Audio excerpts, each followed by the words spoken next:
Okay, let me get started. Good evening. My name is Shegun Olo. This is Objective Media. I'll be very brief tonight, and I won't stay too long because I'm running on battery that's already on 25% to die. You know what I mean? This is Nigeria. There's no electricity. I came back here to figure that there's no electricity. So let's just get started. So tonight we're talking about the GoFundMe account. I'm sure some of you already saw it. We posted it in our community, YouTube community, Instagram, Facebook, Twitter. So you already saw it. Well, I have comments to make about it, and I feel that everybody will have to understand what I have to say. You see, but before I talk about Sowore's GoFundMe, I'm going to talk about it side by side with certain Jones Abiri. He's also a journalist who was arrested somewhere in Bayelsa, and then by the same DSS, as we know. And then Jones Abiri had been arrested since June. He was initially arrested and detained for a period of about 2 years, released. And after he was released, he was meeting with some members of the association or union of journalists, and then they picked him up again. So it was granted a bail by, do you know the funniest thing? It appears as if the DSS is working specifically in connivance. I don't understand. I'm not saying it's in connivance as per se, but maybe they figure it as something working for them. They are exploring that the moment their matter is before that particular judge, it favors them. Justice Ojukwu again gave Jones Abiri a bail bond of 100 million naira. Sorry, I said 100 million naira. June till this time, it appeared like the guy could not meet the bail conditions, so the lawyer applied again for variation of the bail conditions to say, my client is unable to meet these conditions, what can you do for us? And then they varied it and said somebody should just sign for him, and then the person should be worth almost that amount equivalent, and then they can now release him. Now the next question is, will DSS release him if that person sign?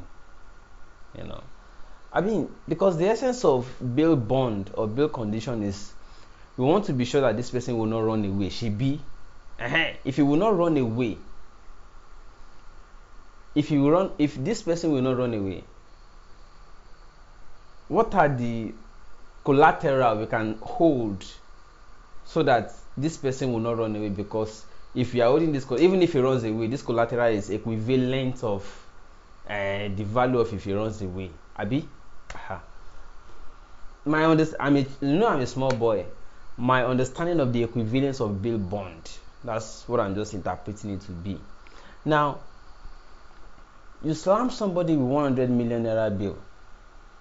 The person's lawyer came back to say, I'm sorry, my client cannot meet it. Can you vary it?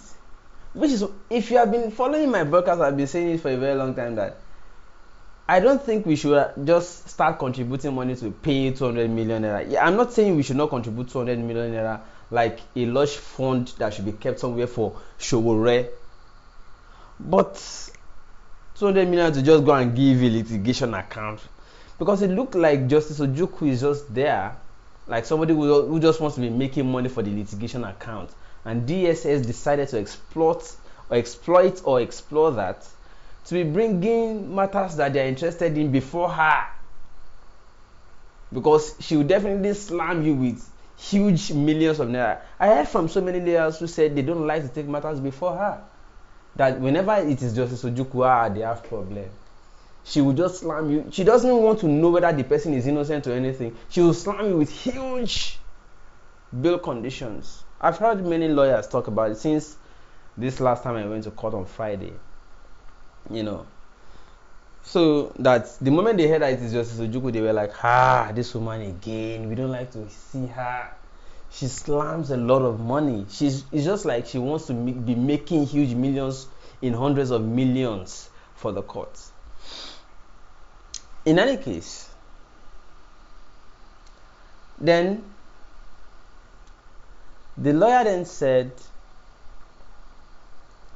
my client cannot meet up with this bail condition. As a result, I want to ask, can we vary this?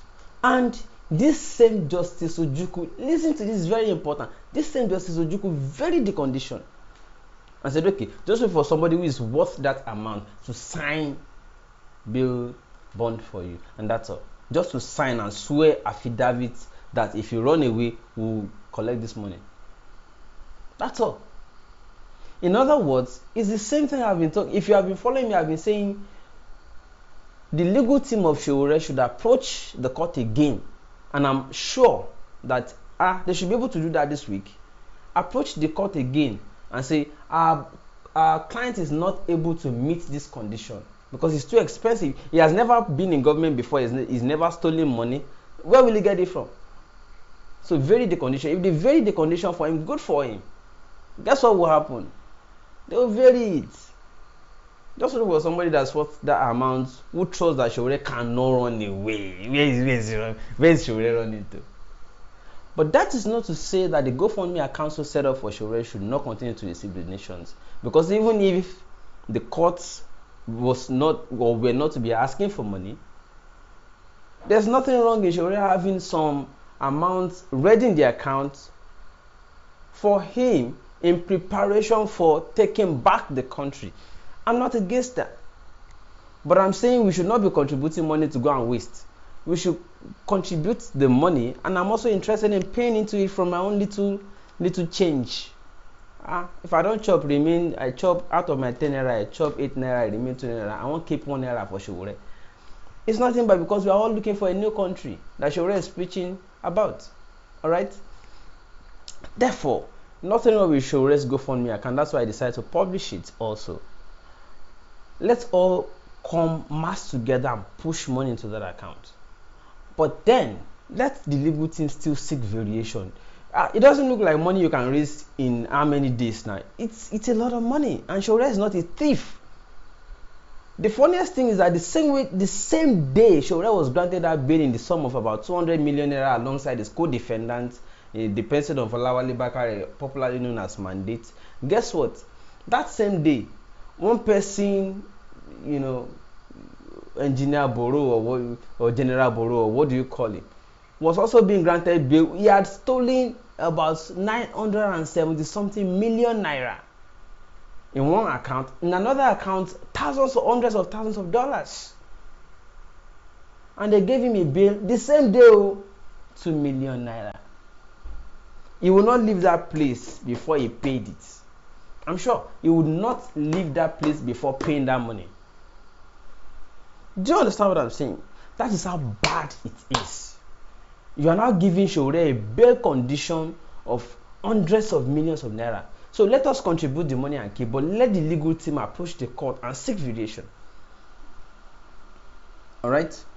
That's on one side. Let me now quickly come to, because I'm running out of battery. My battery is already warning me. Alright? UNILAG lecturer Dr. Boniface, Foursquare pastor, preaching to people, and I'm sure that the way he's doing at UNILAG, ColdRoom, he must have been doing the same thing at Foursquare Church to choir members. See, if you know that pastor, I'm just going to advise you for free, and your daughter is in a choir in that church, please check. I heard some parents still do that method of checking whether the place still tight of their daughter. I'm not trying to be raw, but let's be real. I don't want to be raw, but let's be real. You don't know. Some people cannot talk because they are too ashamed. Some young people or ladies cannot talk because they are too ashamed to talk. Go on. Call your daughter. Don't abuse her. Alright? Just check. Do you know, have you had any intimacy or anything with anybody? How close have you ever come with so person? Did you hear what happened? Let them reveal to you. Alright? We don't want to have situations of Bisola Dakolo again. Do you understand what I'm saying? So that's on one side. Meanwhile, in UNILAG there, they cannot claim that they don't know these things. That ColdRoom is not just existing today. That's been existing for long. And they have been doing that. If not because it was a special racket or something set up to capture them, nobody will know. It's a ring. Somebody told me in that same university that lecturers would tell them confidently in the classroom that the only problem lecturers can have in that UNILAG is plagiarism. If you plagiarize, copy another person's work, because it will affect them internationally. But even if you harass female student lecturer sexually, it's not a big deal. They will set up a committee and they will say we investigate it. And when they investigate it, the only question they will ask the lecturer is, why did you also not lock your door? That kileti or no tilekun eh. You want to know about tilekun now. Meaning that even the person set up the members of the committee to investigate that lecturer, and the chairman of that committee himself is culpable. All of them do it, they know. So they will not punish that lecturer. They will tell you we'll set up a committee and look into it. The committee they are setting up is comprised of people who are also into the same act. They will not say we investigate it. They will not say pick all of them. They will not ask him kiliti or no tilekun. That's the only question they ask. So it has been happening for long. So don't come here and be acting like I don't have enough data. I mean, I don't have battery. My battery is warning me. It's going to go off by itself. It's already warning. So I've got to go off now. I'm sorry, people. It's not deliberate, but I have to go now. I'm sorry. I'll see you guys tomorrow. My name is Sowore. I'll see you tomorrow, hopefully, when I have electricity. Bye for now. They say FBI don't report them. I see them for Insta. I read them for Twitter. I won't travel out. They deny my visa. And if I manage get, my problem be bigger. Cause everywhere I go, then they point the finger. That's that email sender, credit card swindler. Stay away from that fraudulent nigga. I'm like, you probably seen a lot, lost a lot of shit. I get it. I'm trying not to get triggered. Then they say, no be your country get the Boko Haram.